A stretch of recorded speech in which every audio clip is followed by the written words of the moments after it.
En los últimos días se ha estado manejando una serie de instituciones legales a partir de los recursos que ha estado presentando Fuerza Popular. También hubo recursos que presentó en su momento Perú Libre, pero ahora estos han sido retirados, porque evidentemente le va el cómputo que ha terminado la OMPE, le da pues el primer lugar a Pedro Castillo, pero hay muchos votos todavía que hay que chequear y analizar.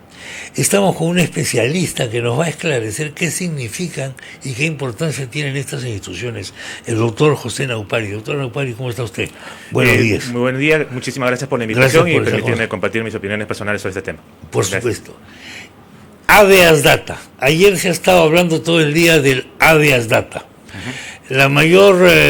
Mucha gente se está preguntando qué es lo que significa esto. Aclárenlo, por favor. Claro, bueno, el habeas data es un proceso constitucional que tiene por una doble finalidad. La finalidad de acceder a información pública y la finalidad de promover el derecho a la autodeterminación informativa. En el presente caso se está buscando la dimensión del acceso a la información pública, específicamente las listas padrón de las mesas de sufragio que, digamos, se generaron en el día de las elecciones, o para el día de las elecciones, para ser más precisos, y en la cual se deja constancia de la firma de los ciudadanos que fueron a votar. ¿Cuál es la finalidad que está buscándose con lo que se ha anunciado ayer? Es poder efectuar, en este caso ya ni siquiera, bueno, una opción es el conteo, para ver si efectivamente hay un cotejo del número de firmas con el total de ciudadanos que votaron, y el otro que se puede hacer un cotejo entre las firmas del DNI y las firmas que van a figurar en esta lista padrón, que se diferencian del padrón electoral en sí, porque el padrón electoral es elaborado por RENIEC y aprobado por el jurado. Por eso es que este pedido de habeas data se tendría que dirigir contra la OMPE y no contra el RENIEC o contra el jurado en esas elecciones. Esta es una información pública, esta no es una información reservada, digamos. No, es una información de acceso a la información pública. Cualquier ciudadano o ciudadana, en principio, debiera tener acceso a ella, ¿no? Porque no estamos hablando de una información sensible. Otra cosa es que cuánto es lo que pueda costar pagar por la reproducción, pero ya, esa es otra cosa. Es el costo de la información que el ciudadano lo paga. Si tú pides el costo, pues te lo cobran, ¿verdad? Es igual, voy a sacar mi pasaporte, lo pago yo. Totalmente el costo que me el pasaporte. Con el tema de los pasaportes, usted conoce perfectamente que hubo toda una polémica porque se estaba cobrando demasiado. Exacto. Entonces lo bajaron, porque hay tarifas. Ahora, en el país tenemos una ley de transparencia, ¿no es cierto? Exacto. Y claro, salvo que sea un tema de seguridad militar, secreto militar o cosas de ese tipo, esa información tiene que tenerla todo el mundo a la vista. ¿Por qué no? Claro, salvo que se quiera jugar por la lógica que, a mi juicio, desde mi modesto punto de vista personal, sería poco peligrosa o errada, de sostener que es una información reservada porque el procedimiento aún está en curso y yo tengo que esperar a que el procedimiento termine para poder acceder a ella, como ocurre, por ejemplo, con los expedientes judiciales. Para poder acceder yo a un expediente judicial, si yo no tengo la condición de parte, tendría que esperar que el expediente, que el proceso acabe para poder acceder a él. Pero en este caso estamos hablando de una de las partes en el proceso. Exacto, pero si estamos hablando de una de las partes del proceso, el tema sin duda ya cambia. Tienes que tenerlo. Es obligatorio que lo tengas. ¿En qué instancias se ha presentado este habeas data ahora? Bueno, ¿qué camino puede seguir? Claro, en principio, lo que ellos van a tener que hacer es primero pedir la información entiendo, ya la deben haber pedido a la OMPE. A la OMPE, sí. La OMPE tendrá que decidir si la concede o la deniega. Si la deniega, tendrán que ir al juez constitucional o al juez civil en aquellas circunscripciones en las cuales no haya juez constitucional. Ellos tendrán que resolver en primera instancia. En segunda instancia será una sala constitucional donde haya, que hay pocas, por cierto, creo que hay 2 nada más, y de ir a la sala civil, según corresponda. Y si es denegada, en segunda instancia podría interponerse un recurso de agravio constitucional para que este proceso constitucional sea resuelto en última instancia por el Tribunal Constitucional. Mientras no termine este procedimiento, el Jurado Nacional de Elecciones no podría proclamar a ningún candidato. Esa es la particularidad del sistema, y es creo que es lo que nos hemos pasado 21 años y no hemos resuelto ni en reformas constitucionales ni en reformas legales. Independientemente del proceso de habeas data, el Jurado Nacional de Elecciones mantiene su deber de resolver en 3 días después de que le llegue el expediente. Lo que le llegue hasta ese momento, resolverá con eso. Si no le llegó, resuelve con lo que tiene, y ahí aplicaría el primer párrafo del artículo 4 de la Ley Orgánica de Elecciones, que alude al principio de presunción de validez del voto. Que en caso de duda se conserva el acta y ya después lo podría ver la jurisdicción penal, porque ciertamente también en un proceso distinto al habeas data, que es el proceso de amparo, pero también es un proceso constitucional, en reiterada jurisprudencia, el Tribunal Constitucional ya de hace aproximadamente 14 años, si no un poco más, ha dicho que la interposición de procesos constitucionales no suspende el calendario electoral. ¿Qué pasaría, no desde el punto de vista legal, por el concepto que usted acaba de señalar, que es la preclusión, pero sí desde el punto de vista político, de opinión pública, etcétera, si se proclama un candidato ganador y luego de 6 meses yo hago una investigación que me toma 6 meses, me chequeo todito el padrón electoral habido y por haber y descubro que ha habido 1000 actas cambiadas? Claro, ahí justamente viene el tema de la distinción, lamentablemente, porque no llegamos en su momento a reformar ni la Constitución ni la ley a tiempo, de la distinción entre legalidad y legitimidad. Podríamos tener a un presidente legal. Más podríamos tener legal en la medida en que ha sido proclamado por el Jurado Nacional de Elecciones, que es el poder electoral, la máxima instancia. Exacto, y así lo prevé la Constitución también, pero con una crisis de legitimidad, porque si esas 2000 actas hubiesen generado la inversión del resultado de la elección, efectivamente o eventualmente se probase en la jurisdicción penal, por ejemplo, que hubo suplantación, no de todas las mesas evidentemente, pero sí en un número suficiente para hacer variar la elección, el problema es que ya la salida sería política y no jurídica, porque llegaríamos a un escenario similar al 2000 en el cual tendría que haber un consenso para que la fórmula presidencial decline, presente una iniciativa de reforma constitucional, ni siquiera sería una reforma legal, para que se pueda, digamos, anticipar el término del mandato y pues se pueda eventualmente convocar elecciones y el Congreso hacer su parte, porque también tendría que adelantar el término de la primera legislatura ordinaria, adelantar el inicio de la segunda y eventualmente arriesgarse, si se aplica el 115, que no está desarrollado tampoco el artículo 115 de la Constitución, de que se van todos, como ocurrió en el 2000. O sea, podríamos llegar a esta situación absurda y peligrosísima. Y nos hemos pasado 21 años teniendo la posibilidad de resolverla y lamentablemente no se han hecho las reformas que eventualmente debieron haber previsto ese tipo de situaciones. Sin embargo, han querido hacer una serie de reformas políticas, pero totalmente traídas los pelos, en mi modesto entender.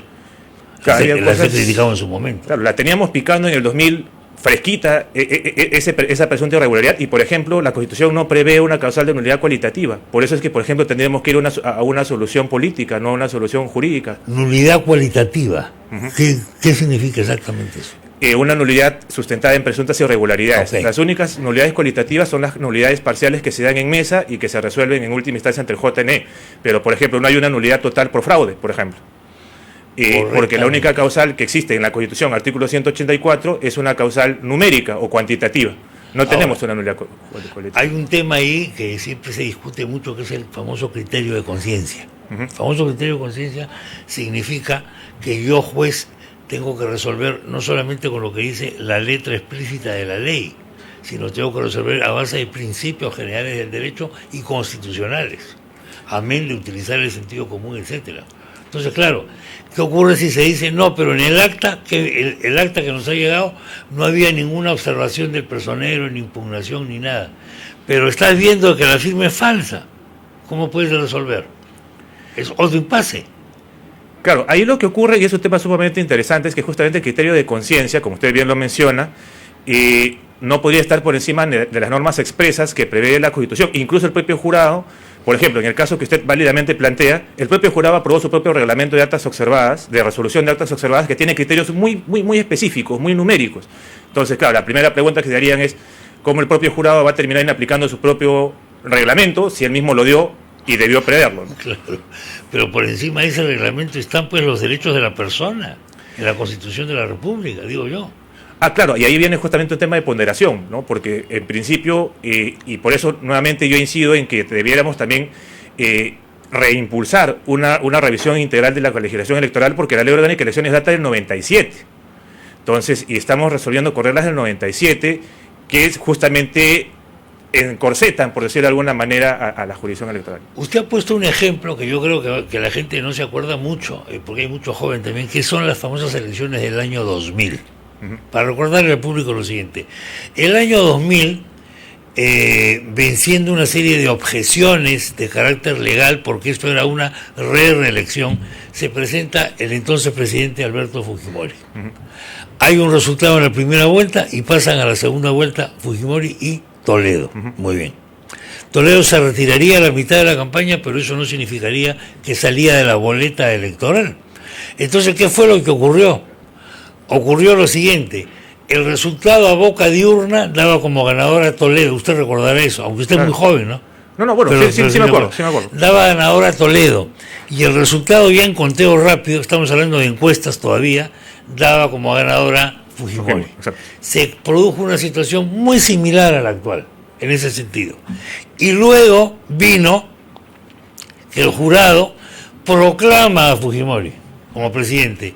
Y Fujimori jura como presidente, mientras a pocos metros del Congreso donde Fujimori estaba jurando como presidente, había una bataola con gases lacrimógenos y que terminó con el lamentable saldo de 6 muertos.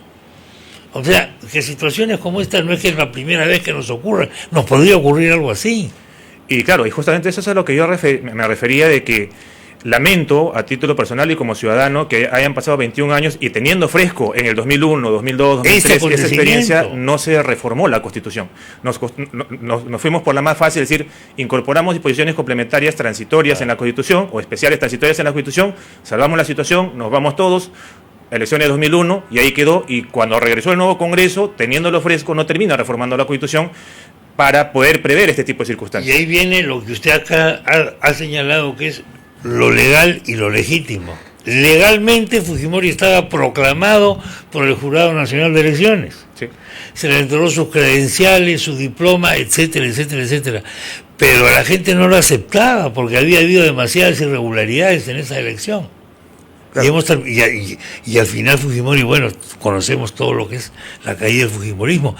La propia Keiko, es bueno recordarlo, le dijo a su padre que no se vuelva a lanzar como candidato a la presidencia. ¿Usted recordará eso? No lo dijo en un almuerzo familiar, lo dijo en público, en Careta y en otras revistas de la época. Y así terminó la cosa. Así es. ¿Nos encanta repetir la historia o qué? Creo que es un tema... no tenemos memoria. O en todo caso, quizás las organizaciones políticas que llegan al Congreso eventualmente no vieron como prioritario, y no siguen viéndolo, porque por ejemplo el proyecto de Código Electoral se presentó en 2011, 2013, se quedó ahí, se volvió a presentar en el 2016, quedó ahí, y ahora esto es lo que nos queda. Entonces estamos a punto de repetir la historia. Recién que estoy hablando esto con el doctor me estoy dando cuenta de esta ironía terrible que sería esta, que volvamos a repetir la historia. Y que se puede dar en el supuesto que se llegase eventualmente a ocurrir algo de las dimensiones como... ¿Qué pasó en aquella oportunidad? Oiga, en aquella época yo recuerdo muy bien que lógicamente la gente sospechaba muchísimo del jurado de elecciones también. Más de la OMPE que del jurado en esa época. Y de la OMPE también, ¿no? Claro, porque en esa época el jurado solo se sospechaba de uno o dos, más no... De acuerdo, de OMPE acuerdo. Sí tenía... La famosa época del doctor Portillo. Claro, papelito manda. Con el famoso papelito manda. Efectivamente, papelito manda, pues, pero hay también normas constitucionales que no son papelito, son papelazo. Claro, pero en el tema de los... Que nos pueden llevar un papelón. Ah, claro, ciertamente, aunque el problema también es que como ellos ejercen función jurisdiccional, digamos, no pueden irse tan lejos porque si no, también se arriesgan a eventualmente que se les acuse de prevaricadores, de que justamente que están precisamente inaplicando la norma expresa que regula sus funciones, ¿no? Entonces, y ahí también viene el tema de la naturaleza de los organismos constitucionales autónomos, ¿no? que están atados a sus propias normas y no pueden irse más allá de sus normas, porque de lo contrario, ellos estarían infringiendo su propia norma. ¿Qué opina usted estoy escuchando este comentario, ya no hagan olas, dejen las cosas como están, que proclame el señor Castillo, porque el Perú tiene que volver a la normalidad? Entonces todos estos trámites son muy abogadiles, por favor, no sigan metiéndole agua al caldo. ¿Usted qué opina de la gente que piensa así? ¿Qué le diría? Que respetemos a las instituciones electorales y hasta que el Jurado Nacional de Elecciones no resuelva la primera apelación, por lo menos la primera apelación respecto de alguna de esas nulidades, ya está resolviendo la gran mayoría ciertamente las apelaciones de actas observadas. Tenemos que respetar en principio, por lo menos a las instituciones electorales, ¿no? Porque ni siquiera respetamos la autonomía de las instituciones electorales y ya queremos que se proclame cuando el jurado no ha proclamado, entonces ya comenzamos mal. Sería una situación trágica, ¿no? Con gente en la calle, en fin, no quiero ni pensarlo. porque nos podría llevar a una tragedia social. No sé si inmediata, pero igual si es que, como usted bien planteó en el supuesto, ¿no? En el supuesto que se diese una evidencia en meses posteriores, bueno, en su momento fueron evidentemente los Vladivideos, y claro, en este caso, si se diese una evidencia de esa dimensión de acá a unos meses, podríamos ciertamente repetir la historia, ¿no? Bueno, doctor Naupari, muchas gracias. A usted, que tenga usted muy buen día. Por su asistencia al programa y por ayudarnos a esclarecer estas cosas que son tan importantes. Volveremos a conversar Encantado. en la medida que vengan los primeros pronunciamientos del Jurado Nacional, en la Exacto. última instancia electoral. Así es. No hay forma de ir ni a la Corte Suprema ni al Tribunal de nada. Bueno, hay forma, pero eso no lo suspende, por decirlo de alguna manera, ¿no? Podría ir a la El Corte. efecto. Claro. Así. El efecto de la resolución del jurado cumple efecto absoluto. Muchas gracias, doctor Naupari. Ha sido usted muy amable. Que tenga Atención, buen día. señor.